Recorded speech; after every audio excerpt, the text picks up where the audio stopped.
ഇപ്പൊ എന്ത് കടയുണ്ടായിന്ന് ഇവര് പറയുന്നത്? നമസ്കാരമുണ്ട്. കേരളം വീണ്ടും ഒരു തെരഞ്ഞെടുപ്പിലേക്ക്.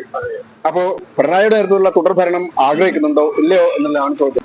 ഈ 10 കൊല്ലത്തെ ഭരണം കൊണ്ട് ഒരു 40 കൊല്ലത്തെ വളർച്ച ഈ രാജ്യത്ത് സംസ്ഥാനത്തിന് ഉണ്ടായിട്ടുണ്ട് എന്നുള്ളതാണ് അനുഭവം. നിങ്ങൾ ഏത് ഭാഗത്ത് തിരിഞ്ഞാലും, റോഡിന്റെ കാര്യത്തിലായാലും, പിന്നെ ആരോഗ്യ രംഗത്തായാലും, എല്ലാ രംഗങ്ങളിലും ഗംഭീര വികസനമാണ് കാണുന്നത്. രാജ്യത്തിന്റെ വികസനം എന്ന് പറയുന്നത് കമ്മ്യൂണിക്കേഷൻ ആൻഡ് ട്രാൻസ്പോർട്ട്, അത് ആദ്യമായിട്ട് നോക്കി അത് ഇവിടെ ഗംഭീരമായിട്ട് സാധിച്ചിട്ടുണ്ട്.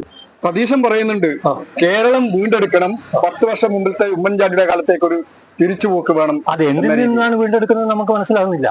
കാരണം ഈ രാജ്യം ഇതുവരെ കാണാത്ത ഒരു പുരോഗതിയില് മറ്റ് സംസ്ഥാനങ്ങളുമായിട്ട് കമ്പയർ ചെയ്യുമ്പോൾ, മറ്റ് രാജ്യങ്ങളുമായിട്ട് കമ്പയർ ചെയ്യുമ്പോൾ നമുക്ക് ഇത് വളരെ വ്യക്തമായിട്ട് കാണാൻ പറ്റുന്നുണ്ട്. ആരോഗ്യരംഗം വളരെ മെച്ചമാണ്, ട്രാൻസ്പോർട്ടും വളരെ മെച്ചമാണ്. ജീവിതത്തിലെ സാധാരണ ആളുകൾക്ക് ബന്ധപ്പെട്ട എല്ലാ കാര്യങ്ങളിലും വളരെ പെട്ടെന്ന് തന്നെ ഏത് രേഖകൾ കിട്ടണമെങ്കിൽ അതിനുള്ള സംവിധാനങ്ങളിൽ വളരെ കൃത്യമായിട്ട് പണ്ട് 2 ആഴ്ച 3 ആഴ്ച കിട്ടേണ്ട സാധനങ്ങൾ ഒരു 3 ദിവസം കൊണ്ട് നമുക്ക് കിട്ടുന്നു. ഇപ്പൊ എന്ത് കടയുണ്ടായിന്ന് ഇവർ പറയുന്നത്? എത്ര കട, അത് 50 കൊല്ലത്തെ നേട്ടം ഈ കടങ്ങൾ കൊണ്ട് ഉണ്ടാക്കിയിട്ടുണ്ട്. അതുകൊണ്ട് തന്നെ ഈ ഭരണം തുടരണം എന്ന് തന്നെയാണ് എന്റെ അഭിപ്രായം.